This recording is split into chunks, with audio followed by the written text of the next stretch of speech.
Welcome to the Endless Honeymoon podcast. It's me, Moshe Kasher. And his wife, Yep. Natasha Leggero. Vanna White. We are joined by friend of the pod, real friend, actual friend. How long? 20 year? Maybe? Wow, I don't know. Possible. No, I hope not. No, I don't think it's been that long. First, I actually reminded Natasha last week. She doesn't remember, but the first time I met her, I was already a fan, obviously, and came to town 2006. And Whitney Cummings, she was the first person I reached out to because I saw like a clip of hers on MySpace, and I was like, she's funny. So I was like, I'm coming to town. Will you you're a funny girl. Will you take me around with you? And she took me to an open mic at Common Grounds. Remember, it was like a coffee shop. And there was like a courtyard, and it was during the day, and there was a daytime open mic, and we were all just it was just comics, and we were all helping each other, and you were there, and I was so intimidated. But she took you around? Yeah, she did. I couldn't keep up with her. She rejected that email from me hard. Did she? When I first moved to town, I said, hey, I'm new to the village. I'd love a bit of a tour. Nothing. It was bold of me to do that. Now that I look back, I think I wrote to a couple people. Who didn't write you back? That's Nikki Glaser, by the way, one of the best comics in Really? America, in the world. How about we say the world? Because America, for me, America is the greatest nation on earth. Oh, I thought you were just gonna say at stand-up comedy, which I think is probably true. I all of it. Oh, that's okay. All the things. Yeah. Foreign Most policy? people don't feel that way. No, right now. Those people. You mean people in other countries? Oh, yeah. They should leave it. Even here, I feel like. I say love it or leave it. That's what I've always said. Okay. That's my thing. Well, Nikki has a special coming out on HBO May 11th called Someday You'll Die. Mm-hmm. And Nikki, you always have specials coming out. How do you do it? Are you tired? I'm so tired, you guys. This is crazy. I don't have time to do this. I do our podcast, but because you do it so late, so there was no way getting out of it. But you thought a lot about it. No. I wanted to do it. I was so glad I could do it because this is fun. Like if I could just do this stuff all the time, yeah, I would do it. But no, I'm in a really bad place in my life right now in terms of like how much I have going on and kind of going like, what is this all for? Why am I doing this to myself? We have a question for you. Yeah. What would you do if you didn't do stand-up comedy? Yeah, your life went on a different path. I've thought about this a lot, and I like money, so that factors in. So I'd probably try to marry someone rich and then become like a therapist, I think. Oh, nice. Wait, if you're marrying someone rich, why do you have to be a therapist? Because I still want a job that's like rewarding. Yeah. But wouldn't that like a therapist like absorbing all people's problems? I don't think I'd absorb much. I'm someone who can have empathy in the moment, and I don't take it with me. I'm not like someone who's like, my friend is suffering. Like I wish I were someone that has that much empathy that like they bleed for you, but I can kind of separate it and really be like, oh, that's like there was like, this is gonna sound so callous, and I don't know what's wrong with me. A guy like fell out of his chair during one of my shows and like could have possibly been having a heart attack, and so all of a sudden there was like this commotion, and then at this big theater, not huge but mid-size, and I hear some commotion, and I'm like, what's going on? What size? I'm sorry. I think it's like 2,100 seats. To keep track of the story, I need to know what size. It's about 2,100. Okay. I said big theater, and then it sounded like I was bragging, but I don't think I'm cool. So I just want to set this, like, I could barely see what was going on. And then as soon as I knew it was like dire, I obviously stopped. It was just like stood like this, no jokes, no even trying to communicate. Like I don't want to distract. And then stepped off the stage, and then he was taken away, and they were like, put him in an ambulance, and he went away. And then I finished the show, and then I got off stage, and like they stopped me, and they were like, okay, so this is what happened. He is fine. And I go, oh, good. And then I started walking, and they're like, so his medication. I'm like, I don't need to know. I don't care about if he's not, like, I don't need to know what happened. I have almost no interest. What if he had died? Then obviously so much interest. More and interest. So sad. So like a little joy. So sad that my show was the last thing he did. Right. Like I don't have the self-esteem that's like, you're welcome. Yeah. I'm like, oh no. Like I would feel like that's not good enough to go out on. No, there's so many worse ways to die. There would be, but I someday suffer with. You'll die, and we'll all die. And why not die at a comedy show? No, That's it would be a great way. It would be a great way, but I would feel I'll tell you the problem a lot with of pressure. The problem with dying at a comedy show is that you're young enough to go to a comedy show. So you don't want to die at that moment. Yes. Okay. You want to be. I have an older crone. Do you? You do? It's really shocking. It's all ages, but it goes pretty old. I thought you said crone. I have an older crone, and I was like, "Is that why you moved to St. Louis?" Are you doing incantations in Missouri? What's happening right now? I have an older crone, and she told me that I'm dying not until 92. I do have a couple of old crones in my life. You have an older crowd. That's so interesting because your comedy's very not old. I know. I'm confused by it too. I was thinking it was because for a while I was like, oh, because I did Bill Maher, because there was a couple that would say like, we saw you on that, but I don't. But that's worn off. I don't know where they're coming from. It's really nice though.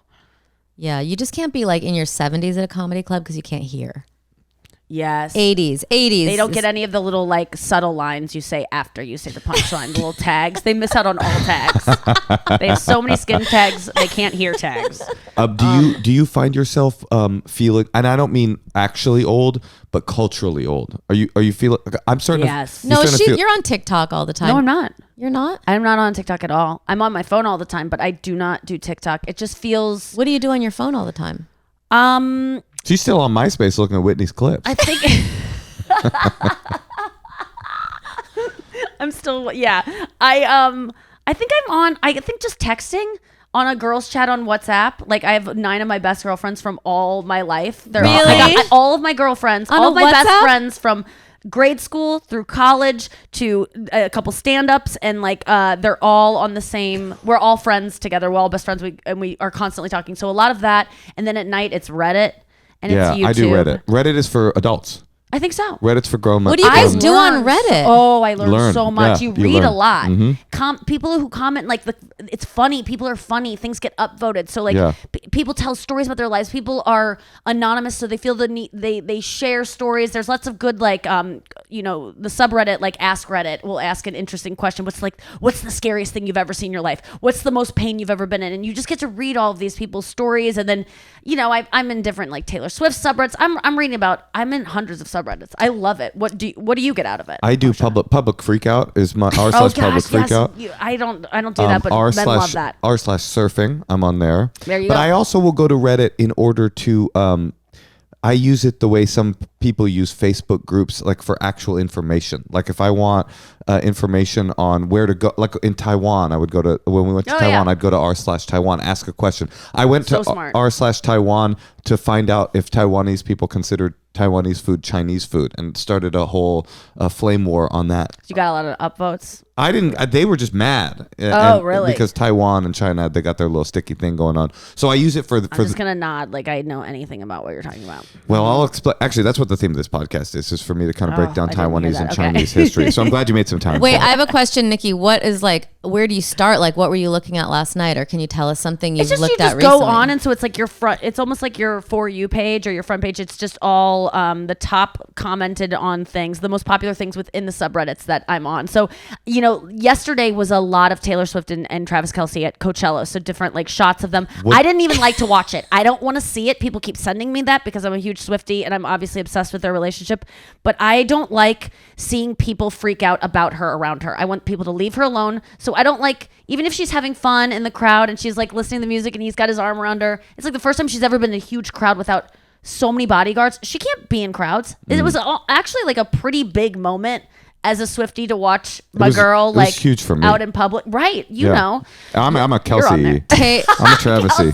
Taylor in the wild. Yeah. She cannot do anything. That's true. That's probably a subreddit. What show was she at? She was at Ice Spice and then some other thing that I didn't remember. But no wonder she wants a big boyfriend. Oh, that's a good point. Yeah, that's what we're all saying is like, wow, this is the first time he's like, I got it. And he's even like pushed off her bodyguards like when they're walking and stuff and been like, I got it. That's interesting. If you get famous enough, you have to date a football player to protect you. Yeah. Wait, so when she's out in public, now I want to see these pictures. Are people just sort of magnetizing themselves Everyone's towards her? just aware of her, and it's I want her to just, it just makes me uncomfortable, even though I'd be one of those people, But it's like that with famous people, period. I was once eating at Swingers with Brent Weinbach. We were having dinner together. And Swingers had like a window. Inside, you'd be at a booth, and then there's a window, and then there were tables outside. Yes. And Mila Kunis was sitting directly next to us. Yeah. And it's like, I'm trying to have dinner with Brent, but we're just taking turns looking at Mila Kunis. Yes. Like, And I wanted to go outside and be like, just go. Just like, get out of here. Don't eat at It's swingers. distracting. You're not cool. Order in. Be trapped within this prison of your own fame. That's because right. you're distracting to all of us. Normal people are trying to eat dinner out here. Oh my God, Moshe! Like I remember, I was on a trip with Schumer, and she had all of her friends. Like she kind of does the same thing I do. I kind of learned it from her. Get your high school friends and then your adult friends, and get them all together and pay for the trip.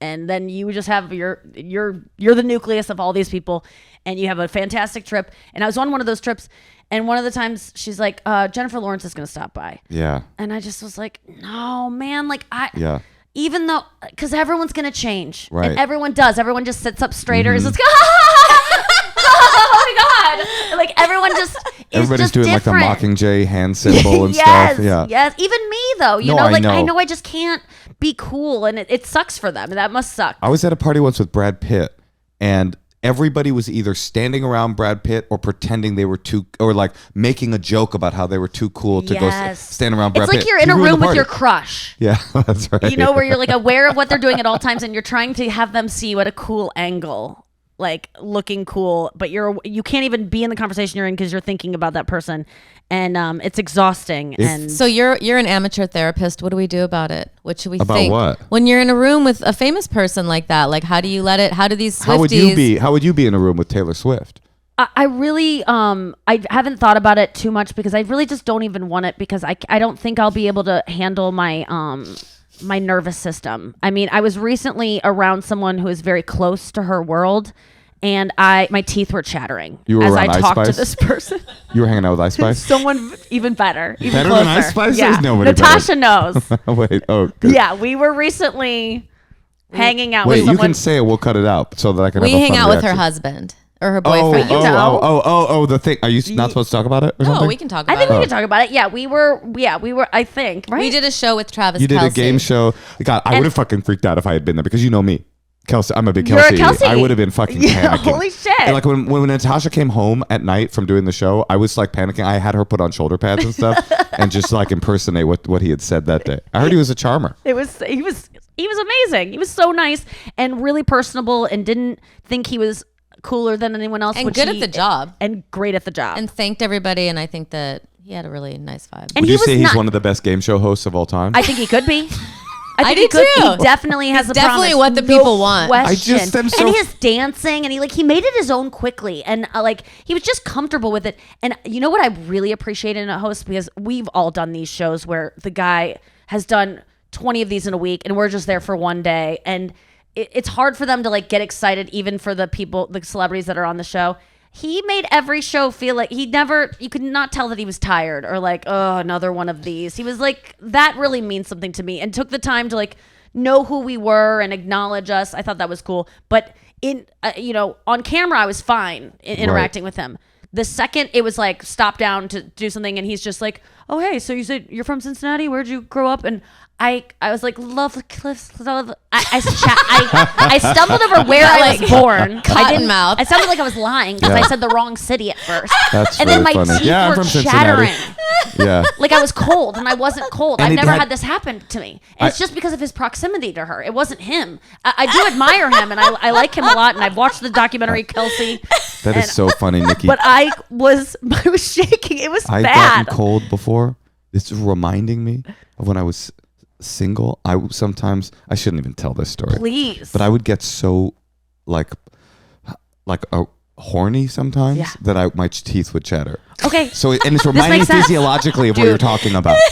It's the same thing, because I just heard recently, if your dog or your kid is ever shaking, let them shake, because it's the body burning off energy. It's like your we dog always is try to horny. like your dog wants to fuck. Yeah, we are always trying to get things to calm down, like don't shake. Right, But it's like no, that's your body like getting it out. You need to. But it was absolutely that feeling. It was, and I had no control over it, and I really. Obviously, as a comedian, we don't like to be out of control. That's a thing that we cherish a lot. Right. And so I don't want that vibe anymore. That I don't feeling- need to meet Taylor. That feeling of when a heckler is winning and you start kind of like going like, and you're losing control of your. That's why I don't go in the audience. I Right. never talk to the audience. Yeah. And people like think they're gonna get that at my shows because of roast, but I always tell them no, it's not gonna happen. They seem so sad. If you were at a party and Taylor Swift was there and she cornered you and just said, "Kiss me," just whispered, "Kiss me," would you do it? Yes, You would do it. I would. Kelsey's there. I'd be with her. You would be with her in that moment. No, forever. Oh, forever. Yes, Okay. she's my number one, and I'm not bisexual. And what about if it was Travis Kelce and But he I was just- drunk and Taylor Swift was at the bar? I want to be clear.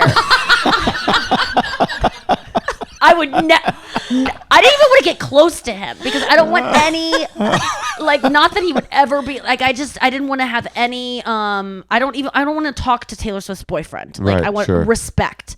And but yeah, with Taylor, I just feel I don't even like to talk about how I feel like we would be best friends, but I don't like when people say that about me. Where I'm just like, whenever you have a girl say that to you, aren't you sometimes like, I don't think so. People don't want to be my friend as much as They don't know because they don't Taylor know. Swift? I think that's true. They don't know. you got your grade school friends, your comedy friends, all hanging out together No. in Cabo. Well, I mean, that's advanced. I think there are some people there are some people who if you listen to my podcast, I'm definitely like, oh, we could be friends because it's just me You and her. being what? You and Taylor? Are you saying? No. Oh, you and Like when fans tell I me see what I you're could be saying. your Yes, friend. yes. From my stand up, no. If you listen to my podcast, yes, Yeah. we could be friends. But for me, with Taylor, yeah, I feel like I've met her before, but it was before I was a massive fan like this. I mean, have you guys ever met people that you are extremely extreme fans of? I had Too Short on the podcast with Neil once, and I was incapable of really conducting an interview because I was just like a 14-year-old stammering kid. I was just like, so you're like. You're so like he's the Taylor Swift of Oakland. Yeah. People Okay. often say. Mm-hmm. But I definitely just felt like and I get like that around UFC fighters. Because you like it or because they're intimidated? Or? I like them a lot, but I also like know what I look like to them. I'm just this like little fey, like you know what I mean. I'm just like I'm such a fan. You know, they just like go away. What about you? Me? Yeah, you're so cool. Yeah, you are. Cool. I don't know that I have like a number You one. were great with Travis. You were like Travis would like struggle with reading a prompter, not because he's a jock and he doesn't know how to read, like the way that anyone would. And Natasha would just. There was one point. What did you say to him? It was so funny. I was just like heckling him. Yeah, you really were. You were just like, But they do you were want to take telling that me- one again, Travis? Like you would just, and then there was whenever I have that kind of joke where I'm like giving someone shit for, you're just giving someone shit. I instantly go, I'm just kidding. Like, but you just go, and you like lick your lips and you like nail it. And I'm just like, God, she's so fucking cool. And that's why people are scared to be friends with you because you seem such a ball buster and so intimidating, but you're really like one of the nicest people. Oh, ever. you should live with her. Thank you. I'm sure it's different. I mean, you guys are so cute. I love watching your podcast clips because you both still laugh at each other. You still get a kick out of each other. That's true. And it Well, I seems- did marry him because I thought it was funny, though. Yeah. Yeah. That's so important. It is important. Wait. Okay. Wait, so I think Nikki has a lot of good advice. Oh, She let's wants do to be it. a therapist. Why don't yeah. we take a call? We have people waiting to talk to her. She's a busy woman. Oh yeah, she can barely come here. I was trying to think of what was the advice I'd give for someone who is in a room with some. Well, here's what when people meet me and they're like really, because I do meet and greets after every show, and sometimes it's like shaking and a little bit of crying, and I always just I tell them to write me a note. Because they always go, I couldn't think of all the things I wanted to say. And then they just hand me a note. Do But they you ever? don't want their weird notes. I do. Do they ever insult you? Because sometimes I read them on days where I'm really feeling bad about myself. And it's like, I learned how I changed this girl's life. Or I like That's nice. talking about myself made her able to do, it'll remind me of that I put some good in this world, and it's not all just like the selfish pursuit. Where Do I they have to ever keep insult spray you? tanning. Like that. Do they? Oh yeah, all the time. That's so weird. All That's the the weirdest. time. I will say that my fans after the shows never are shaking and crying, but they do insult me a lot. There's a lot of like. Really? You don't ever get No, that? I definitely think don't get maybe- insulting. Yeah. What are some of the best kind of backhanded insults? I mean, these have been covered. by You know, comedians on your podcasts. wife's funnier. I get your wife's funnier a lot. You know, and it's like you're at my show. I know you're a fan, but like this didn't have to happen. Oh, like, But you he did- does have a point, honey. Yeah, okay, that's fair. That's fair. But no, that happens all the time. Of like my opener will be next to me, and we've all that. experienced this. But they won't do the classic thing of like, hey, you were funnier than the headliner. Like, because I'm right there within the earshot. I'll just know the tone of which they go, but you were great. To the guy that did 10 minutes when I did an hour and 20. But you, man, were fucking great. Like, and it's just like, that's even worse than if you just said I liked you better. Like, it's just, you think you're getting one over on me, and I know what you're doing. What do your fans say to you? They just, well, it's funny because the things they say they like a lot of people like Another Period, and those are the people who really seem cooler, and then people who like the roasts are like a little less cool than that. And then the people who like our podcast, they're like the Another Period people. They're all really cool. Yeah, the podcast listeners are always like the OGs. Well, they know you so well. Oh, and then there's the guys who like know you from a voice on a cartoon. Oh my God. Those I haven't had that. I've never been on one, so that's a different. You've never been on a cartoon? It's very like Comic-Con. You haven't been on one? I've never been You've got on a great a cartoon. voice. You think so? Do you do auditions for him? I do, yeah. So, and you go, I'm gonna get this. I mean, all the people involved, they're like my friends. I know. And then you don't even get a call back. I know. And you go, you're really gonna make the Jetsons without me, Yeah. or whatever. No, literally know the project you're referring to. All right. And it's like, why wouldn't you choose me? Oh, because I did this in a closet and only did it in 2 takes, and didn't even read the whole script. Have no idea what this character's about because I phoned it in, and you're not okay. So you read through that. Yeah. Okay. All right. Well, maybe we can give some of your sunshine. Oh yeah. And you do have a very positive sort of. It is my spray tan. No, but the thing about the notes, it's like I would take I love my fans, and I love I always do a meet and greet afterwards for and it's not like a VIP meet and greet because I'm like I feel beholden to them, but I would not want to then go home and read the note. Like there's something different about that. I don't read the note. Oh, you don't read the note. This is a theoretical. I want to be honest. So this is a theoretical. I'm trying this new thing called radical honesty. Okay, I will read the note if I'm having a really dark day because my friends will remind me, Nikki, read the note. And I'll go in my guitar bag because that's where I throw them all, and I'll pick one out and I'll read it, and I'll force myself to, and I'll like, if my friend, because I go through a lot of bad depressive spells, and so they go, reading a note, read your worth or whatever. But generally I don't read them because it's too much. Because I don't believe it. Do you Right. keep And I go, them? I've tricked them. Yeah, I keep them all, but they're all like folded up still. Like You must have gotten a bad one. No, I haven't yet. Never. They all. She doesn't read them. How would she know? That's what I'm saying. The There's ones one I in have there. read, there haven't been bad because they all are girls like me who know that that I'm very fragile and can't take any kind of. It's just gotta. It's just it's what. It's a fan. They're like Swifties for me. Right. Like that's what I've done with some of my. Do they have a name? Yeah, what are their names? Besties. Besties. We like thought it was. I don't even know how it came up with it. We were just saying. You're that it was referencing like besties, like as in like best they're my friends. best friends. Like they're my besties. Yeah, like they could be my best friends. If you listen to my podcast, you're a bestie because like why would you listen to this? And what's the otherwise? name of your It's podcast? The Nikki Glaser podcast. Okay. But it's really like I just go in. I don't really prepare. It's not a laugh riot. If I'm depressed, I'll cry. I say things I regret all the time. It really is very. I almost don't like when people listen. Because I'm like, it's too much. It's so insane. Well, last time I did a podcast with you, you shared an anecdote with your co-host. Remember her? Sarah? Sarah? Schaefer? Yeah. No, not Sarah Schaefer. No. How long ago? Anya? Yes, Anya. Okay, maybe. yes. And you guys shared an anecdote about a date that you went on, and I have never stopped thinking about it. Wait, which one was it? I can't really say. 'Cause that was Okay. part of the conceit of the thing. Oh. She'd gone on a date with a famous person. Yes, I know this And- one. Oh, was it? And he was, and to be honest, this guy. Was there bathroom stuff involved? No, it was like he had like he was to me probably, I mean, not Taylor Swift level for you. I wouldn't chatter if I saw him, but definitely I'm a fan, and it definitely permanently shifted the way that I look at that person. I know So, the story. I've never been able to stop thinking about it, and I'm grateful for it. Yeah. All right. Now we're going to take a call. Let's do it. Oh, I just had a realization that you very kindly posted on Instagram about questions for you, and we posted about questions for you. It's very possible that this is going to be your first genuine interaction with one of your besties.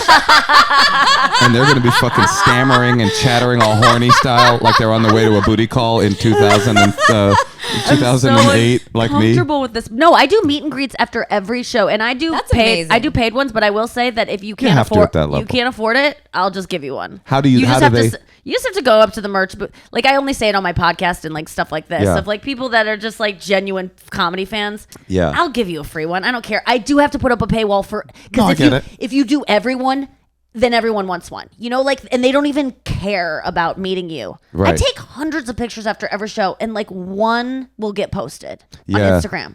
And you go, what for? So I die tragically someday and you have something to post? No, you know. That's Nick, exactly what they're going to save it for.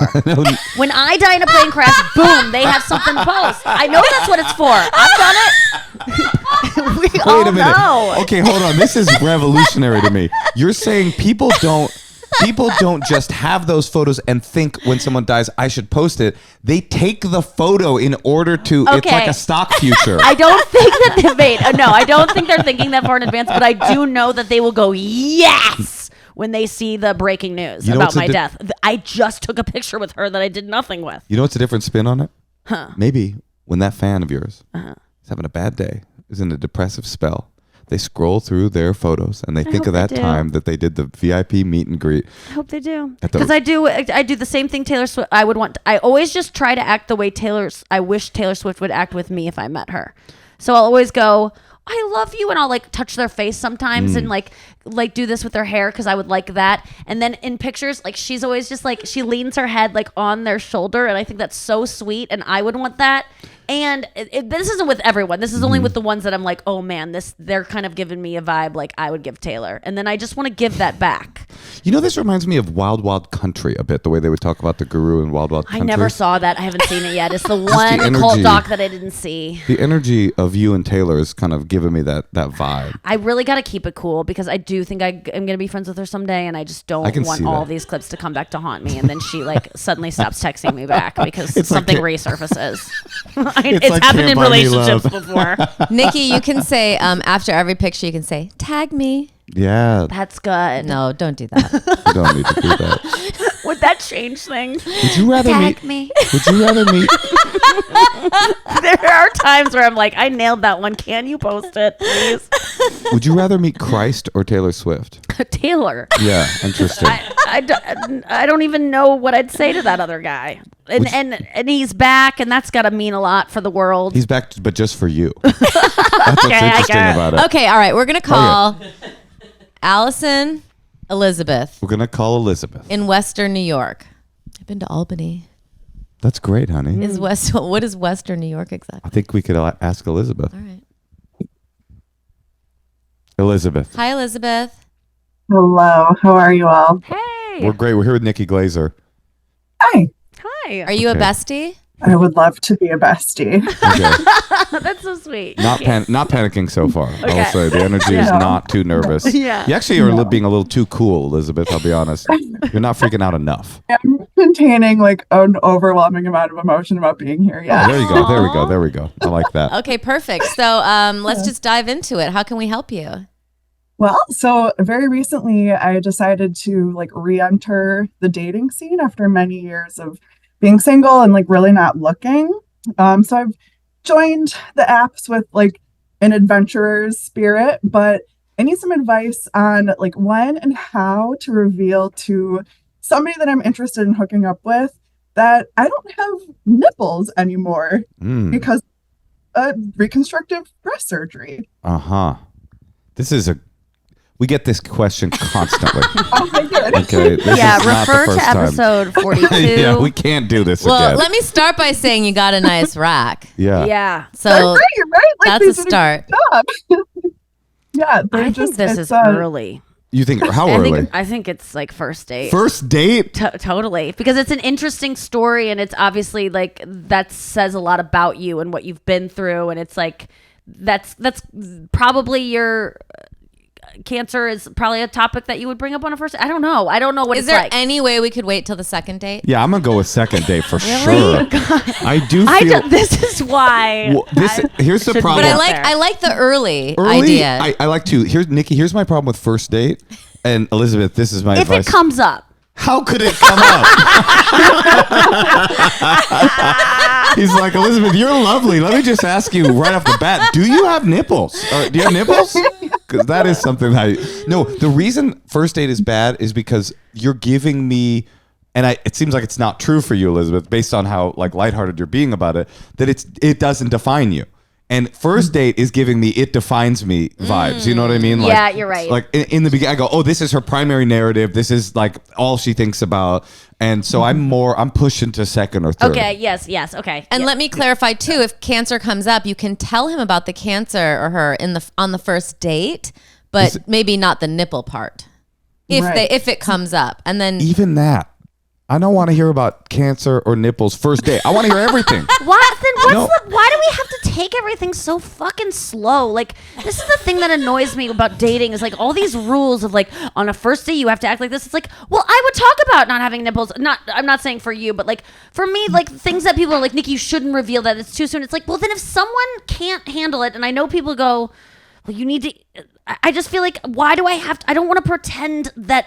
I don't want to act like I'm something I'm not. Or like, I would talk about my nipples because this subject reminded me of them, but I'm not going to now because it's not appropriate for first date and I don't want to scare this person off. You're saying, do you? Yeah, just do you. Or I guess for me, I'm just projecting. I would probably bring up, it would be on the forefront of my mind. And that about my nipples. And so I'd probably bring it up pretty quickly. I don't think you're like, out that this is some kind of extreme position that you have. I think I get what you're saying. I just feel very like modern. No, and it's real. It's real. Like here, it does take turn me as I people am. Off. It's not about it's turning too much. I really think the first thing I said is the most important. Is like I'm not going to be scared off by a person who had cancer. I'm not going to be scared off by a person who doesn't have nipples. I'm going to be scared off by a person who I think, in my perception, even if I'm wrong, that all they think about is That's a good point. the thing. And I would wait until the moment you hook up and then you just pop your bra off and say surprise. I think that's enough. Exactly. Great.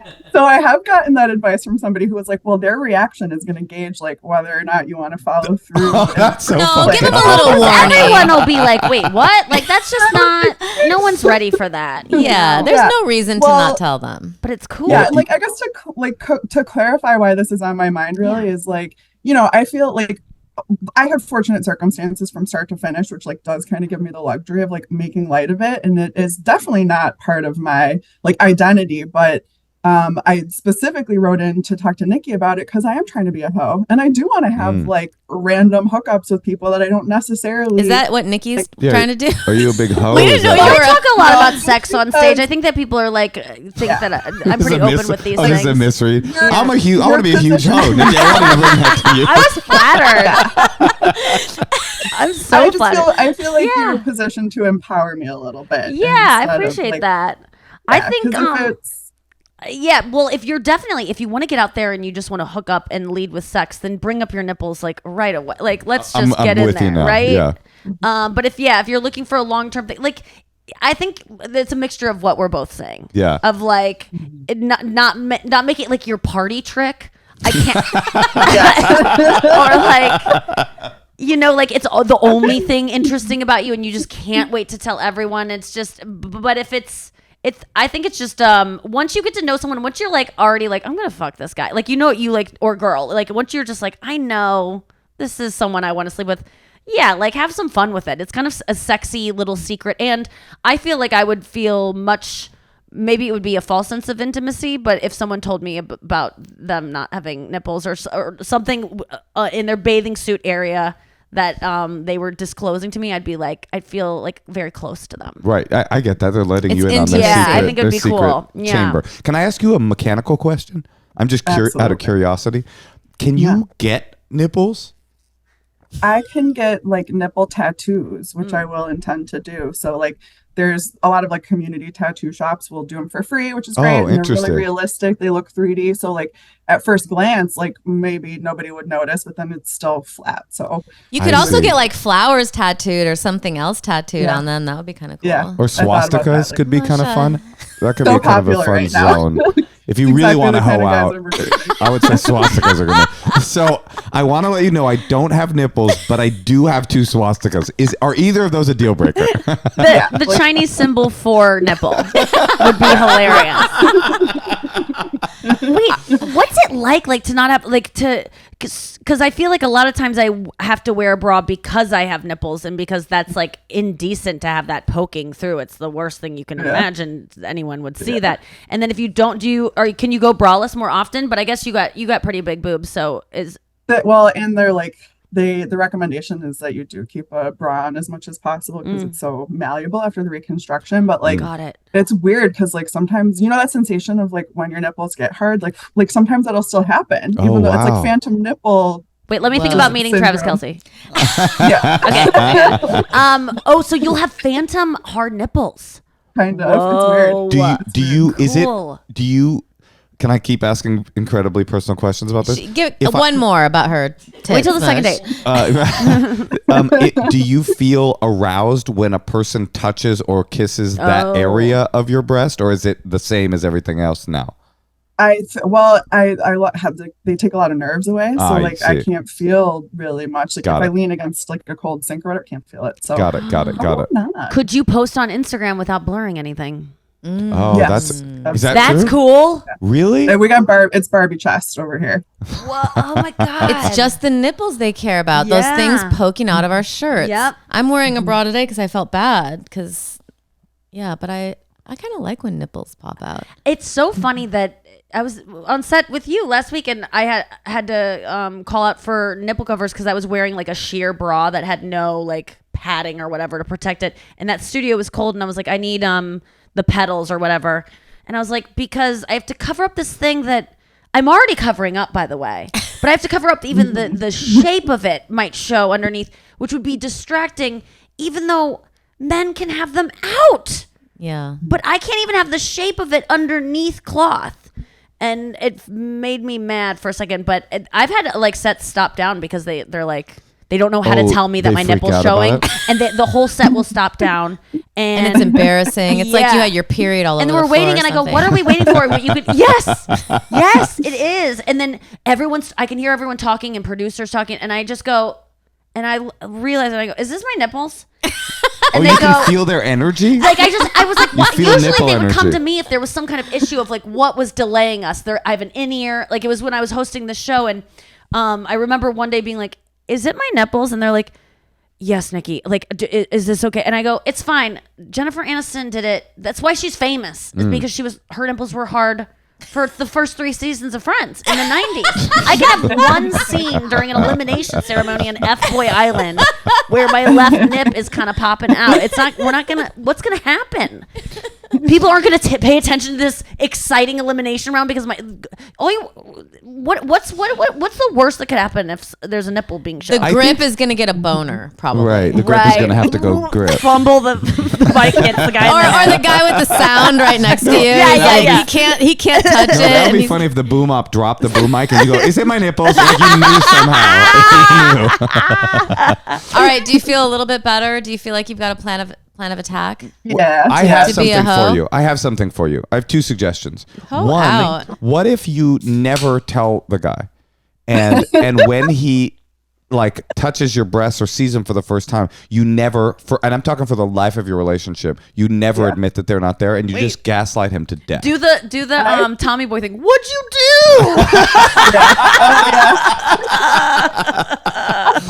She's just like, I'm not that into you. They're usually there, but they've gone away.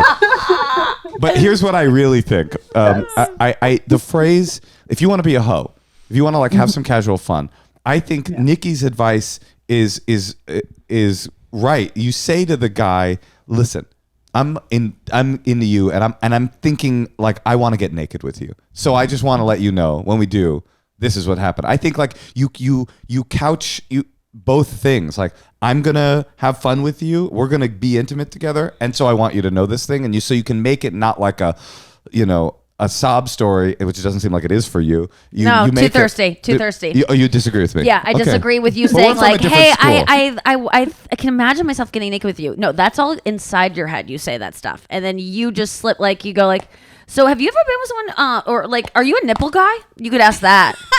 I hope not. Or like, I don't know. It just have it come up in another way, but I don't think lead too much with like, this is really, I'm thinking about us being intimate. This is really Bay Area, Missouri kind of different. Like to me, that's hot. If a girl said to me like, I want to get naked with you, and I want to like, there's something very hot and empowered about that. But I think it is cool. I think it is some. I think it depends on who you are. Well, you're attracted to a powerful lady who knows what she wants. You're like, also just you might be the wantonness of that. Like I am gonna fuck you. I want you to know that. Interesting. Right now, what do you think, Tosh? I actually kind of like that now. Yeah, I think that I would probably wait about 3 months. So I can't wait that long. No, I know. I think you should. I think you should. Be a hoe. I think people tell are him in your way psyched on the second date. I think it's gonna be like there's nothing. I like, are you a nipple guy on the second date? It's funny. I don't mind that phrase either. And I think it's cool, and I think people will be men will be excited to see what it's gonna be like, and it's not gonna be like a weird thing that people have to get over. I think it might be awkward to bring up, but I think it's only gonna be interesting and only gonna make you more desirable and cooler. So I hope that you would not have any fear disclosing that to someone that you would want to sleep with, because I don't think anyone's going to go, ugh, no. Like, I can't imagine that. And I get your friends are right that once the guy does have that reaction, you're like, oh my God, thank God I figured it out before I fucked you. I mean, like that. What a great bit of information you've given me. Yes. All right. Well, good luck. Thanks. I'm definitely going to use this for pranks now, though. That's a great idea. Go ahead and wait for what? For pranks. For pranks. What'd you do? Yeah. What you do is a great line too. Great. It's cool. I thought that was great advice, and I really liked the straightforwardness of it and playfulness. I think that's good. Yeah, I don't think anyone's gonna be turned off by that. And again, if they are, that would be so weird. That's really interesting. That tattoo shops give free nipples. Yeah, I've heard that. That's cool. That's really neat. Yeah, they do. They literally it ties to my swastika joke. They do 2 things free. They will remove racist or gang tattoos, and they will put on. Whoa! They will put on. They remove racist tattoos. I'm sorry. They'll cover them up. They'll do a cover up on a racist or gang tattoo, and they will. They're not making any money. And certain gangs are like, okay, no, there's too many tattoos. You guys did too much tattooing. Should we take one more bestie Could call? I get a nipple like on my wrist? Yeah, right. Yeah, I've had a really rough life, and I would just love if you could. I heard you guys do these for free. I got actually a tattoo shop did shading on my penis to make it just a little, because it's a medical condition how small it is. No, I don't. You don't either. No, do you? Mm-mm. Oh, would good. you ever? I was afraid you had a Taylor Swift one. No, I would never. Does she? I don't think so. No. Mm-mm. Until she does, I will not. Laura, do you have a Taylor Swift tattoo? Are you a Swiftie? You are? Yes. Are you so excited for the 19th?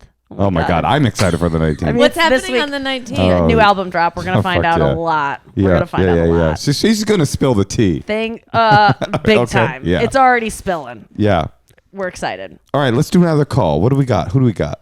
Hi, Moshe. Hi, Natasha. You guys asked on one of your most recent episodes what questions you ask as a litmus test on dates. And you said, like, black women usually ask how people feel about Beyonce. And I think I got asked one of those questions recently. I was on a date with a guy. He was Middle Eastern. And he was talking about, like, racism. And he said, would you ever be into maybe calling me racial slurs in bed? And I'm trying to be sex positive, but I'm also not trying to be racist.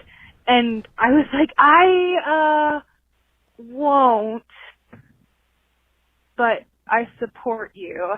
But I think I'm wondering if he really is, like, he talked about how he was like, oh yeah, I love the idea of someone being racist in bed, but I don't know. I feel like I don't buy that. I feel like he's maybe that was a question for me. It didn't go well. No.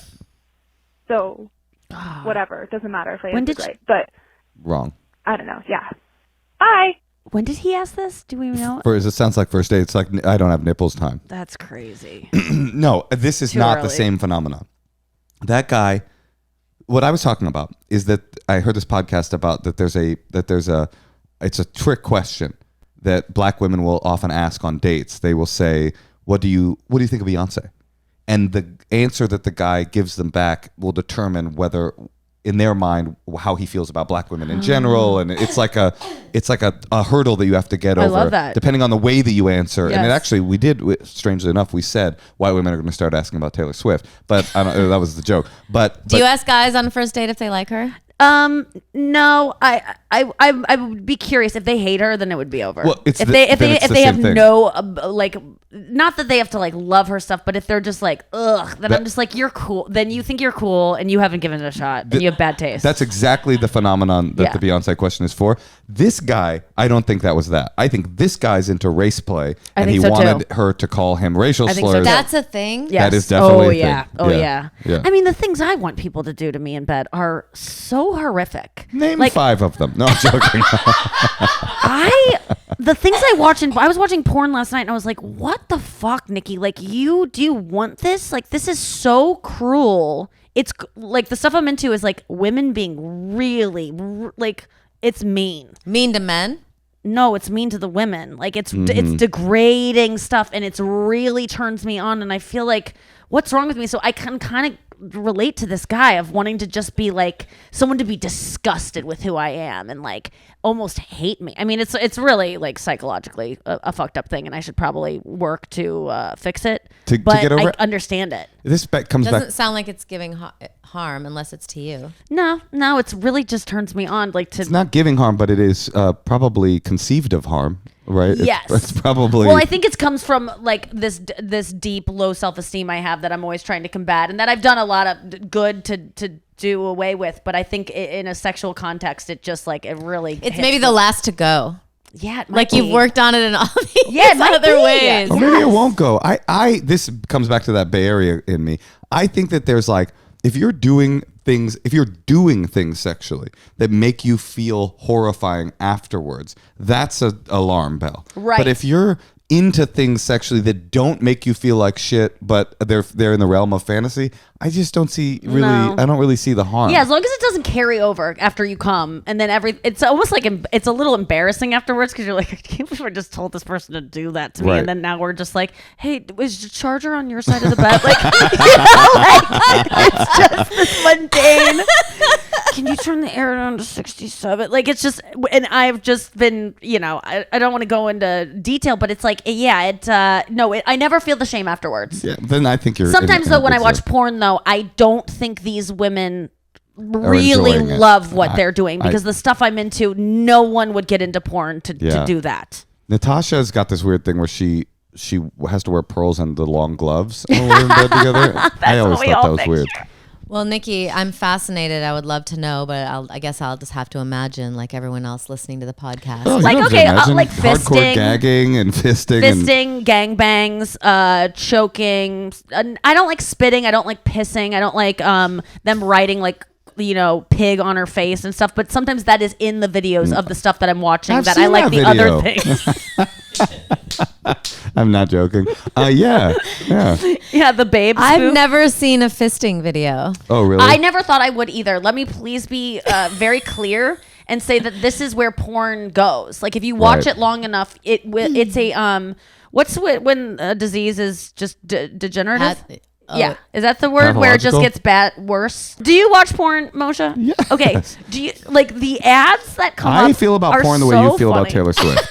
Okay, I mean, that's why I'm being so defensive right now. I love porn. Yeah. I love it, and but I will say these. I was thinking about it. I never write jokes about porn, really. I mean, I have some, but because your porn mind is so not clocked into like, I'm thinking of funny things. Sure. There's so much fucking funny shit that happens in porn. Especially, there's like this whole subgenre of like, there are ugly women in your area who want to fuck you. And there's like a woman in her cam and she's just swinging her tits and she just has glasses on. I mean, she's not even ugly. But someone, that woman didn't audition for ugly woman in the ad. They just had her do that. And then can you imagine if you ended up in an ad for ugly woman? You're like, I'm feeling empowered. I think I'm going to do some adult stuff. Yes! And then all of a sudden it's like, they stole that image. I saw this poor girl last night. I'm just like, oh my God, I can't believe she's going to go to Starbucks tomorrow and like see people that have seen this. Hey, yeah. His teeth are chattering. The barista. Oh Okay. Okay. Do you feel like we I wrapped feel it like up? yeah, I feel good. Yeah, thanks. Natasha, what's your favorite kind I'm of gonna porn? Google a fisting video. No, Yeah. you don't want to see it. I It's don't so love- disturbing. I'm not even joking. I was on Joe Rogan 5 years ago, and I remember he was like, "You want to see this fisting video?" And I was like, "Oh my god!" And it was horrifying. And now that's what I pull up. I don't love a What the fuck? prolapsed anus. I hate it because it's really red. This is It's really dude. red in there. I love that we can talk about this. It's really red in there. I need friends I can talk to about porn because my girlfriends don't watch the porn Sure. I watch, and talking to guys about it sometimes Do too the horny. besties? Do the besties? I think some of them do. A guy last night just told me I should do VR porn. He was at my meet and greet. Oh, and he he's seems very- cool. He was very. He wasn't horny about it. He was very like autistic about it. You know, he Sure. was just like, "There's, I know that you like gangbangs, VR porn. I think you would really enjoy it." And there was no weird like any other dude telling me that to watch it. Yeah, he was like, see. "You should get a headset. They're really cheap." I tried Do you like it? It was a little too much. Is it like a equipment. girl on you and Yeah, you're like- you kind of look down, and But then you don't feel anything, right? well, you're doing it because to yourself. You're doing it to yourself, and then you got to. But there's a woman bouncing on you, and it's just your fist. So it's just mean, like it doesn't. I guess It's not perfect, but you know, okay. What is it? What does it give you that you don't get? it's a weird sensation because the you are looking down and there's a woman there. That's nuts. So does it make you come faster? I mean, it's just fun. It's grist for the mill, as Ram Dass And would do say. you? Okay, well, people watching this right now or listening to this are thinking, "Oh my god, I can't believe Natasha's cool with him watching VR porn," because so many women are not cool with it. It does seems to not even bug you at all. Well, I know many nights he jacks off Like jerks off. Honey, have some respect. when I don't want to have sex. So probably like Yeah. you probably jerk off every day, it's right? not want to have. It's not when you don't want to have sex. He I jerks just- off every day. So if he Yeah. was jerking off every day, where I know he jerks off with a VR headset on, I think I would be a little concerned. But the fact that he's Oh my god. Yeah, that would be just buying equipment, like investing in jerking off, charging things like charging things. Well, Bobby, we went on Bobby's podcast, and he has all kinds of. He has an array. He has one that you stick on the wall. Oh, yeah. but that's not VR. That's like a toy. But with VR and the toy, now you're in a real What good zone. toy is it? Like a pocket pussy of sorts. Oh, He okay. can fuck it stuck That's to a smart. wall. I would do that if I were You him. like plop it on the wall, and then you can like have some more. And then I can imagine with a VR headset. But how? Oh, because you'd have the headset on, and then you just be fucking. And then I imagine with the new VR headset, Apple. Can Imagine walking into that. you imagine walking into the green room at the Comedy Store and Bobby Lee's doing that? You'd be like, Bobby, I don't think. Are you okay? What if you walked in to the green room of the Comedy Store and Taylor Swift was in there with a VR headset fucking a pocket pussy? Moshe, don't even put this out there. She would never do that. We don't want to This is picture so her that funny. way. You're I don't love like it. I'm looking gangbang away. fisting videos, but Taylor Then Swift there's is another side of perfect. And you really she would, are. I would You never really ever are. put her in that situation. interesting. They have no ever. I don't So you've talk never about. hold on. You've never looked up. Hold No, on. no, Moshe. don't you dare show me Okay. that. I will never Okay. watch Taylor Okay. Swift AI pornography. I will never do that to her. all right. It'd be like, that's, I would never. I didn't even think about AI. I thought they like just some random porn actress No, in a couldn't do bob it. cut I don't want to see her like that. singing anti-hero while getting fisted. No, stop it. Sorry. I'm sorry. I'm not kidding you. I'm done. I'm Oh done. no! We No one will don't- send it to you. Don't worry. No, A okay. bestie would never do No, that. please, no one send me that, and please, no one spread that about her. That she does not deserve that. But what I will say about assholes and gaping and Yes, stuff like that. thank you. I don't want. I decided last night. I like anal porn a lot because it's just like it's just the next thing where I just like a girl being like, I don't think I can do it, and then like doing it. Like I like girls that achieve. Oh, it's an empowerment things. thing. I like when they're like, it's like they think they can't do it and they persevere. Not that they're being forced to do it and they're like, it hurts. I don't like this. Yeah. I don't like that. I want them to be like, maybe not. Oh, I did it. Like I love that because I'm always like, because that's what I feel like I'm like. Like I put myself in that situation. Like those are my best moments of life where I'm doing something really hard and it hurts and I'm in a class and I'm holding a plank and like and then I come in the middle of that Pilates class. Yeah. That's what I really like. But I realized last night I'm like I don't like assholes that already look like they're ready to have something in them. I need them to look like normal. So you want a virgin asshole? That's kind of what I want, but you can't get that. You can't find. You type in first time anal, and you know it's not her first time. It's Sure. And I don't really want first time because that is kind of would be traumatic to do on camera. So but I just don't want someone who's like doing it all the time. That it's just like a fish at a koi pond, like like waiting to be like fed. a claw at one of the. Wait, women's asses parks. look like that? They're like, they're ready. No. yes, dude. What do you look at porn, Natasha? I've never looked at my first time you. anal. But she does look at porn. I know, but anal is like. What do you look at? It's like gaping, like they'll already Poetry. be. That's what her search word is. Poems. All right. Well, listen. You don't want to answer this question? Why don't we? Wait. Oh, this is reminding me of one of my favorite Natasha moments of all time. You were on my show Not Safe on Comedy Central, and you were I'll never forget it. I was talking very casually about like anal sex because it was the show and we've been doing so many episodes of it, and I was just like, I had revealed everything. It was nothing to me to talk about enjoying anal sex, and you just go, "Are you really doing this right now?" And I go, "What?" And you go, "You're talking about enjoying anal sex on camera right now on TV?" And I was like, "Yeah." And you were like, "Okay." But like, you just go, "Are you really admitting this in front of me?" And I remember, but it wasn't in a shamey way. Like most people that would ask the question like that, it would feel like bad. But I liked how delighted you were. Well, I also can't use the Midwest as an excuse. Right. But I mean, I let some guy try anal on me once, and it like really hurt, and I never want to revisit that. I hate when you call me some guy. I hate that. It's like my least favorite pet name. Some guy. Okay, listen. No, it wasn't me. Hold on, I feel bad because I told Nikki it's 1 hour, so I just want to make sure. She's the one that keeps bringing up anecdotes about porn. I just want to hang out with you guys. Okay, I didn't want to. All right, should we do one more secret or just go to the call then? You want to? Whatever you think. I'm down for. Oh, one more secret. Okay. Let's hear what we got. I just wanted to say big fucking shout out to any woman that has been pregnant, because I was pregnant for 6 weeks and I'm not anymore by my choice. And it was hell. Every fucking waking second of it was hell, and I wouldn't wish it on my worst enemy. And my abortion, loved every second of it. Best decision I ever made. I can't tell everyone in my life because I don't really feel comfortable with it. But, yeah. Shout out pregnant women. I don't think they talk about how fucking shitty it is enough. It was horrible. And I am so happy that I had an abortion. That's my secret. It was 6 weeks? 6 weeks? I didn't even realize. A lot of people don't even realize they're pregnant. I mean, it seems like she had a really hard one. Yeah.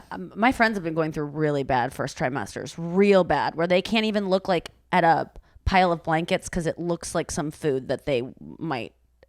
Blankets will look like food that even talking about the word meat will make them go like, oh, and like puke. They're just nauseous. They're constantly like hungover. That would be hell. I wasn't. Do you like want kids? That. No. You're like this lady. Like this lady. This lady here.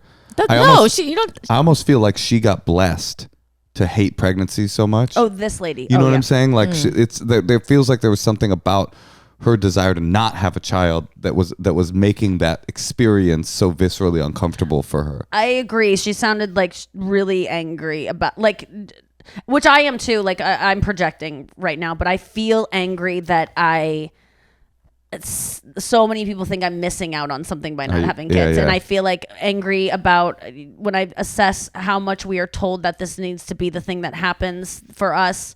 Like when we're little girls, we're handed baby dolls, but it's like we're told we're their mommy. Yeah. Like why can't we just have dolls and not have to be its mom? Like I don't get, like, we're just trained for it. So I think that I'm getting angry about that then I'm going to lose my fertility. I'm going to lose the chance to even have kids or have the ability to determine if that's something I want or not. And I'm really angry about that too. I want to still be able to control it. I see what you're saying. And I determined this. It's the first thing you lose as a human, you cannot do it since like access to the kids menu or something. Like my whole life, nothing's been taken away from me in terms of aging out of it yet. Mm-hmm. And then this is the first one that it's like, no, you can't do that anymore. It's just, it's this paradox of not wanting to do it, but also wanting to be able to still do it. And all my friends being so fucking obsessed with it. Like all of a sudden it just became, that's all we talk about is wanting to have kids. And now they're pregnant. And then it's like this huge thing. And then you look around, you go, every single person that exists, there was a woman that was pregnant. Mm-hmm. It's kind of like not that big of a deal. You're not that special. I get that. No, it's not. It is special because it's so hard. It's such hard work, and it is an amazing thing to do with your body. But it isn't that unique. It's not that interesting. I guess is that for me. It was all about meeting someone who I thought would be a good dad. So if I wouldn't have had that, I wouldn't have had a kid. No, that's it's kind of contingent on that. I know, and it's like I haven't met that person yet. This is so it's like now you got to. I would like. But you have money, but then I guess psychologically, then you're like, oh, I guess I'm someone who's going to have kids. Yeah, I don't know what you mean by that. No, I'm just saying, like, if you were to like freeze your eggs and wait and maybe wait 10 years. Oh, then you're still playing the game. You're still in your head. Maybe I should do that. Maybe that is the right thing that I'm supposed to do. I have a boyfriend now, and if we were to, like, he doesn't want to be a dad. Like, we don't really want kids. So I was like, I wouldn't want to have kids with him. If I was with someone else that really wanted kids and was like, I can't wait to play with kids all the time. Like, I love playing with kids. I'd be like, oh, I could have a kid with this person. He's like, I can't wait to do 90% of the duties that exactly. I'm not really good at playing with kids, and I don't want a kid that doesn't have parents that actively play with them. So so I have to freeze my eggs on the off chance my boyfriend and I break up and I meet a guy who wants his own kid, because I'd also be open and to has adoption. like a lot of Tonka trucks. We can always adopt. There's no time limit on that. I will say that with adoption, a lot of men don't want to adopt. Moshe didn't. Yeah, you didn't. I did. Well, but is it real? Do you really think that it's more men that don't want to adopt? Yeah, because men want to see their sperm live on in human form, and women do too. But men, I think, have more. They don't want to be cuckolded, because the worst thing for you would be to spend energy raising someone else's. You're saying it's physiological and almost evolutionary. Yeah, I don't blame them for not wanting to raise someone else's child, but yeah, it's just like not many men are as into that. Here's the good news, Nikki, about your friends who are like constantly yapping about wanting kids and then not yapping about pregnancy. Yeah. Once the kids come, they stop talking about it completely. They'll never bring it up again. Parents do not like to talk about their kids. Oh, you so are? I think you're in the good zone. I think it is true, because you stop being friends with them because they're so busy. You don't hear them anymore. You don't hear it anymore. I think it is true. They go away. And that is that's a part I've really struggled with. I talk a lot about it in my special, about just saying goodbye to my friends and having this like kind of mourning the loss of friends because of this thing that I have. And it's like, I finally relate to people who don't like Taylor Swift because I don't want kids. It's like the only time I've ever related why everyone in my life is obsessed with this thing that I have no interest in. Literally negative interest. Yeah. You can't tell me why it's a good idea. I don't get it. It doesn't make sense to me. And so finally I relate to people who are like, I just don't get this Taylor Swift thing. And I'm just like, how could you not? Like, I'm on the other side of it. It's the only time I've ever kind of related, and it really is frustrating to me that I can't even grasp it a little bit. Do you think if you were a therapist, you would use Taylor Swift analogies all the time with your all the time? I would send them to different songs, yes, absolutely. That would be so healing. You would make so much money. You could be like Swift therapist. That's a really interesting. She uses Taylor Swift to heal. A really, really good idea. It is. Well, you can have it, honey. It's honestly what's happening and will happen. You're going to start having therapists commodified by IP. Yeah. Yeah. Oh, you can start. Well, it's smart because, as you know, Taylor Swift gets you through a lot of. Gets you through. Let's use first person here. Well, let's even talk about her as a huge mega celebrity. If you can turn to someone who's having a really hard time, that just thinks their life is such shit, and like, why am I going through this? You could be like, well, actually, the most important person, the most famous person, most beloved person in the world has felt this exact same way. Will that maybe give you some perspective? Listen to this one song. You are religious. No. You're a religious person. You're in a religion. I kind of, that's the first time I've related to that as well. Yeah. I bet. It really is, I really don't feel the need to have kids sometimes because I'm a Swiftie, because I feel like I have I get enough excitement out of being a Swiftie. There's enough new things coming in. There's enough new information. I feel love. I feel connected like to new people. information, like what Travis Kelce's brother gave her for her birthday. Yes, there's like new lyrics and stuff. I want this not clip the same. to go viral on like Andrew Tate, like men's rights. They're like, we fucking people are gonna hate me so much. I don't think it's the same thing, but I do think that I have something. My love for Taylor Swift, being a Swiftie, is something that I think a lot of people don't have, and I'm sad for them that they don't have it. This is funny, Nikki, because the way that I always describe the choice to have children or not have children is the dichotomy between dedicating the second stanza of your life to love or freedom.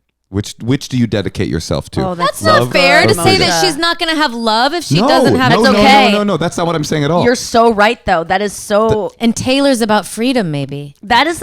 I will say the only thing... I was going to... Go ahead, Nikki. You're so right, because I did say before, I can't see any reason to have kids. I obviously know the love you have for a child is like no other love you can feel in your life, except if you're a Swiftie. That's what I was going to say. I was going to say that. I'm kidding. Is maybe... Perhaps the way you are talking about Taylor Swift does seem like familial child rearing love. Perhaps you have dedicated your life to love without children. And listen, possibly. Just to clarify what I mean, I don't mean that if you choose freedom, you don't experience love. Nor do I mean if you choose love, you don't experience freedom. I experience great freedom in my life, but like the guiding principle for the second half of my life is going to be like love and duty, as opposed to freedom and me. And I don't think that's hoeing. I don't think that's bad at all. Talk to me about this. I'm sorry that we do have to go. I'm sure you guys have somewhere you have to go. We got this is our house. Well, I love talking about this stuff. I want to know okay, we're talking about the love of and your child, freedom or love, the freedom or love. I don't want to love something that much. That's it's interesting. Exhausting. It hurts. Yeah. It's really painful. It takes all of your energy. That's real. It's like it's the only thing you think about. It's like you cut. It scares me. You cut your career shorter because you're like, you want to be home by like 4. If you can. Even my dogs, I eventually gave my dogs to my parents because I think as they got older, I was like, I don't want to be around. Like, I can't stand the idea of losing them. I need to like create space. I mean, they have better lives now because of that, but I think I push things away that I love too much. I think that's a problem with me. And I think that's really why I think I resent the fact that my friends all want kids, is because I resent people that are open to having that much love. I'm too scared of it. Listen, I think you should skip it. My premonition is you're going to become the Taylor Swift of stand-up comedians. And then you and Taylor are going to be friends. I like because you guys are going to be the same amount. Not after of this successful. episode. This is I'm going to end up on a list for her. I can't even believe that is so funny. You think she has a DNC list, a do not contact? I think no. Nikki's hilarious. I mean, she's she would being funny. She would love me. She should be so lucky. I'd rather be at a dinner party with you by a factor of 10,000 than Taylor amazing. Swift. You would have I'm sure such a she's good time great. with her, I'm sure she's a lovely person. I just give me. We're not going to be having a conversation about prolapsed anuses. Let me just say that. I don't see it. I don't see it. I'm not seeing it. Okay, we have one more call. We're going to call Haley in Cleveland. Haley, you look like a huge Taylor Swift fan. She's on mute. She's on mute, but you know what? She wasn't. In our hearts, she wasn't on mute. We knew what she said. Hi, Haley. How are you? Hi, I'm great. Wow, what a surreal experience. We're so glad to have you. We're here with Nikki Glaser. Hello. So dope. I was so excited when your producer told me Nikki was going to be here. Nice. Awesome. Yeah, I think of you every time I hastily pack a suitcase. That's what I describe my vagina looking like. I hastily pack suitcase. Thanks, girl. Haley, you seem cool. We'd love to know how we can help. Thanks. Okay, so last summer I dismantled my whole life. I broke off an engagement and I spent what would have been for a down payment. I spent that money on the trip of a lifetime and I just needed to like find myself. And so I bought one-way ticket after the next. And while I was overseas, I met someone and there were a lot of sparks and we went on 3 dates and he's just a really charming British man. And that's hard. Because they're like, they seem so much cuter than they are because they're British and smarter. They're smarter. It's like that's a hard one. I was saying in England when we did the show there, I go, an American graduate student is basically as educated as like a man on the street in London, just like the guy that comes to fix your plumbing. It's sort of the same. It does feel that way. Okay, so he's hot. You're in love with him. I mean, I don't know. So I end up back in Cleveland, where I'm from, and putting the pieces of my life back together. I moved into a house a few weeks ago. British guy and I have messaged here and there, and he's talked about visiting. And our communication was just through messages for a while. And then I decided to ask for a phone call because I wanted to kind of, I don't know, elevate things. And I directly invited him now that I have a house to stay. And 2 days later, he surprised me. He bought plane tickets and he's coming in 1 week. And I'm kind of freaking out. What's the scariest thing? I have two big fears. Showing him Cleveland. That's got to be a big one. He's like, I'm going to America, mate. What? What is this? Yeah. I mean, that's a really good point. Like, who? Sorry, we're not trying to add to your mistrust. What are the two? Yeah. Well, I mean, part of me is worried that, you know, he's here and the chemistry's off and we have like a weird bad time. But the other fear is that we do something dumb like fall in love, and I don't really know how to handle that. Well, you're obviously going to fall in love with him unless he really annoys you. Yeah. I think it's either one or the other. Yeah, she's right about these two options. I mean, that's what's funny is you're like, it's going to be one or the other. Those are her two fears. So the good news is, probably one of the two of your big fears is going to come true. What are you scared about falling in love for? Just because of the logistics or? Yeah, I mean, it's, you know, pretty inconvenient to have a whole ocean between us. You'll figure it out. That would be so exciting. I think you're not scared of that one. And I liked that he made that move. You're just getting to know him. It. And maybe It's a really bold move. And maybe you will fall in love, and maybe you'll realize that he's kind of a loser. Even though you're in love with him, you're gonna have to dump him, and it's gonna be easy because he lives in England. Or he's gonna like keep showing you. I mean, this is just like a period to get to know him and see. Man, I relate to this though. There's so much pressure on it now, right? Because now he's making this trip. He's taking off work. He's spending all this money. You have to make sure he has a good time. Entertaining him, it's like whether or not you guys work is going to be dependent on how good of a time you show him. There's all this pressure. What if you're not as attracted as you were before? What if that was all just when you were over there? There's all these, because I've been through this before, where it's like a long distance that you meet really quickly. It's hot and heavy, and then it's long distance, and it's kind of like on the phone and chat, and then you start being like, can I even picture his face? Like, wait a second, I don't even think I like him anymore. And then he gets off the plane and you aren't attracted to him anymore. Then you drink a lot so you're able to sleep with him. And You feeling better, Haley? You must be feeling better. That's what I did in my 20s. You are not going to do that. The thing is, what you're going to do is that if you don't like him, it's okay that you don't like him, and it's okay that he took spent all this money and came over there, because it's a gamble, and that's what it is, and you don't owe him fucking anything.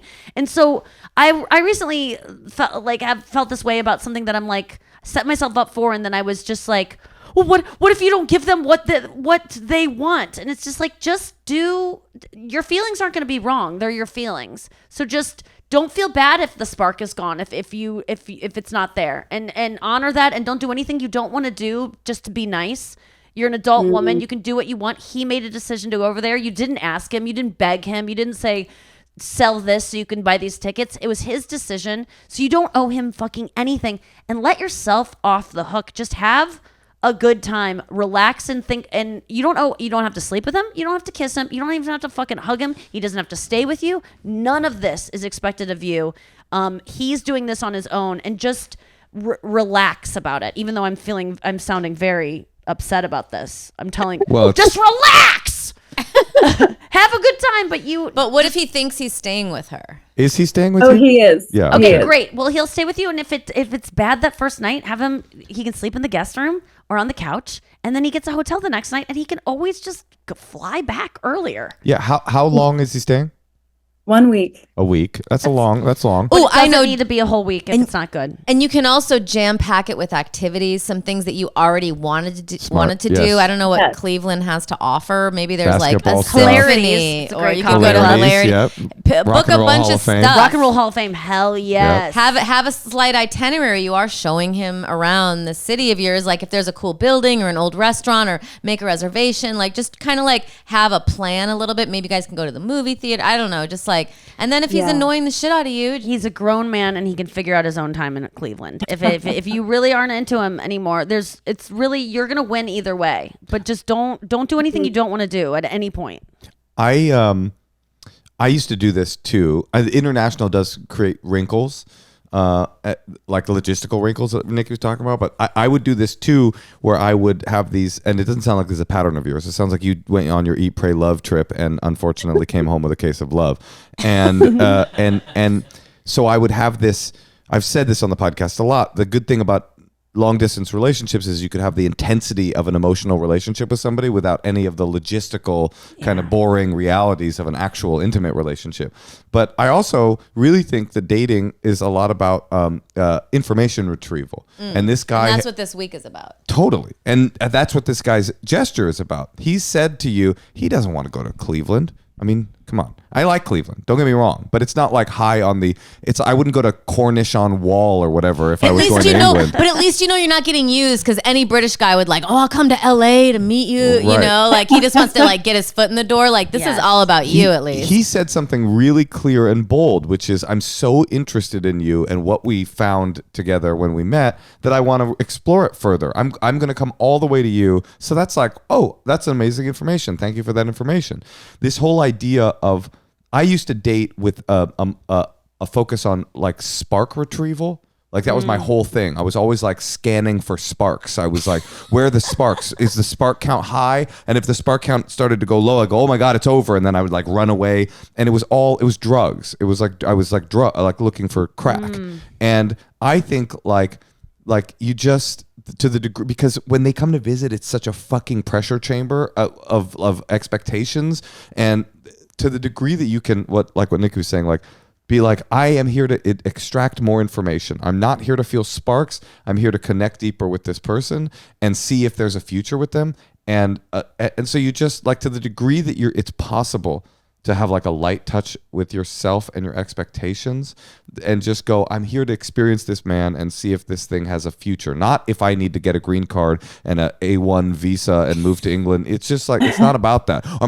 Is the spark count high enough that I should move to England? All that stuff is like setting you up for like an emotional kind of meltdown. It's just like, have a good time with him, see what happens, and extract some more information. That's what I think. Yeah. I do have we're going to go to Niagara for part of the time here because it's only 3 hours away. Yeah. Cool. See Canada. Yeah. You go over it in a barrel with him. That's how you know. Have you been to? That's how we go out. That's how we end it all. Have you been to Niagara Falls? I have. Yeah, it's beautiful. Awesome. Yeah. You don't like it. Natasha doesn't like it, I can tell. Something more than Cleveland would be good. No, it's cool. I mean, it just sounds touristy, but I'm sure you can figure out a cool way to do it.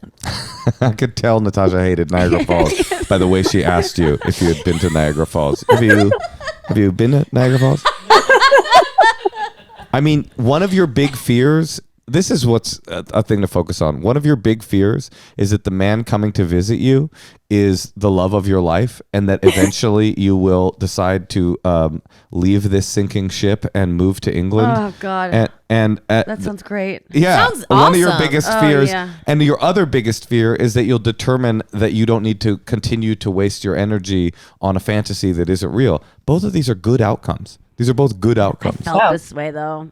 You know, like a guy flies out, and then you're like, oh wait, he wants. I don't think I like him anymore. The second I saw him get off the plane, I was like, nope. Yeah.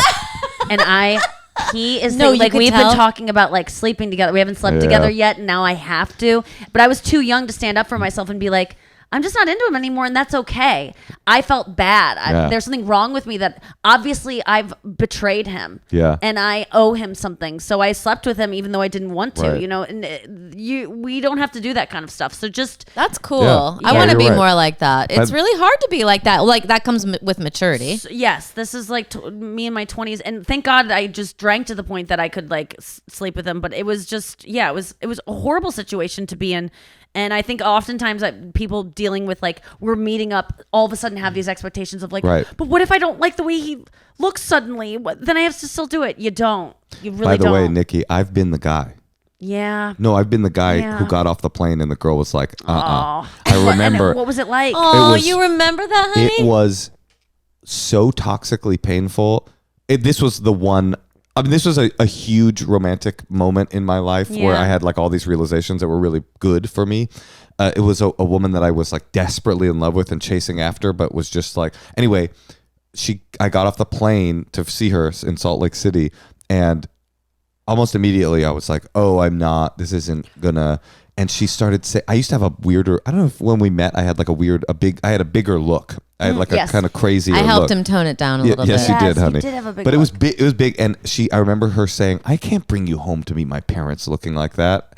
And I was just like. I was going to say, how did you know? But she was just like, I was like, was it the look in her face? She's like, I spent 3 nights in. She didn't squeeze your hand back in the closet. Like, no, I spent 3 nights in her bed, like not sleeping, like.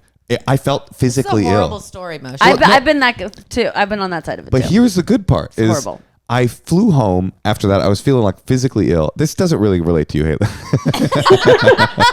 I flew home and I was like, worst case scenario, physically ill, and just feeling like, oh my God, this is like the worst. She was mean, by the way. If she had talked to me, if what Nikki's prescribing had happened, if she had sat me down and said, you know what? I thought that this could work, but I don't think it can, and I think maybe you should just go home.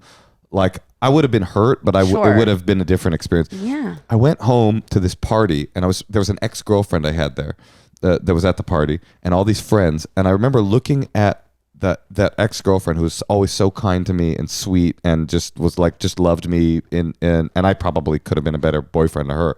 And then all my friends who like surrounded me with love and care, and I go, it was this total mature instant moment where I go, why would I chase after a person who loves me in a cruel way when I've got people that are loving me in a real way surrounding me? And I never again chased after a person that's great, that was giving me signals that they were going to be mean to me. Anyway, Haley, this has nothing to do with you at all. No, I mean I've been on the receiving end of it too, of where I flew out. This guy flew me out.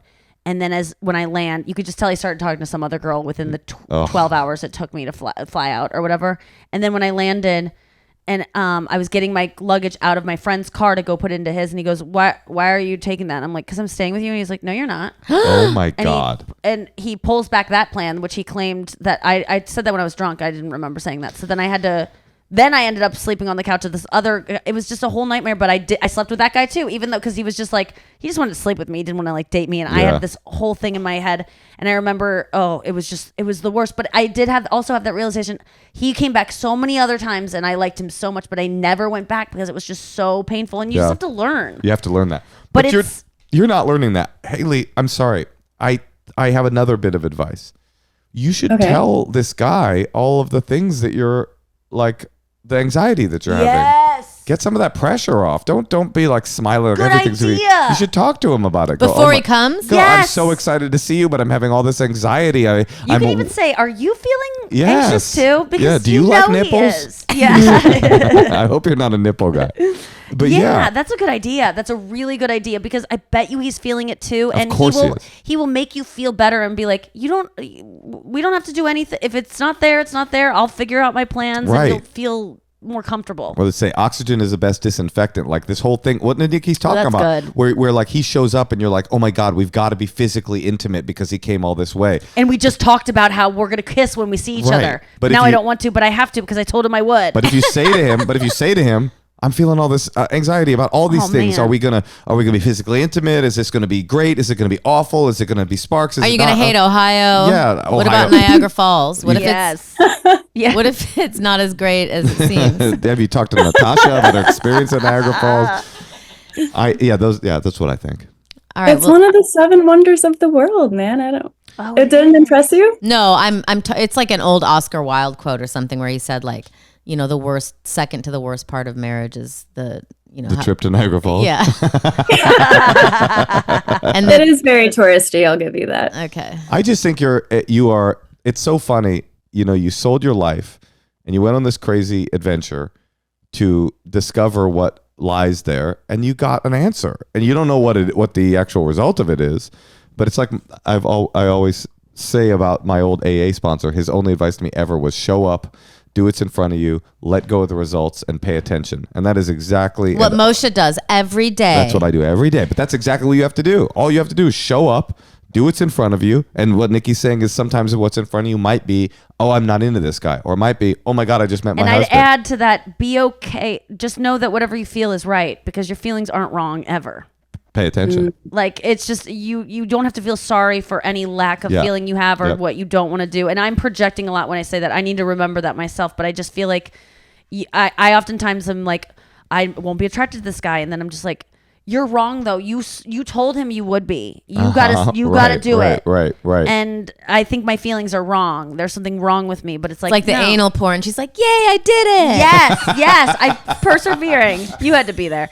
But yes, that's you can do this. This is so fun. I'm so excited for you. It's a cool adventure you're about to go on. It's a cool adventure no matter what. And how exciting that you found someone you're attracted to. A lot of people don't find that. Like, that gets you excited and that you want someone that is so into you. Like, I would have a hard time accepting that. I'd be like, he's got me built up into this American woman that when he gets here, he's going to realize I'm not that special once he sees me in my the way I live. Like, I was this cool American visiting. I would have that fear.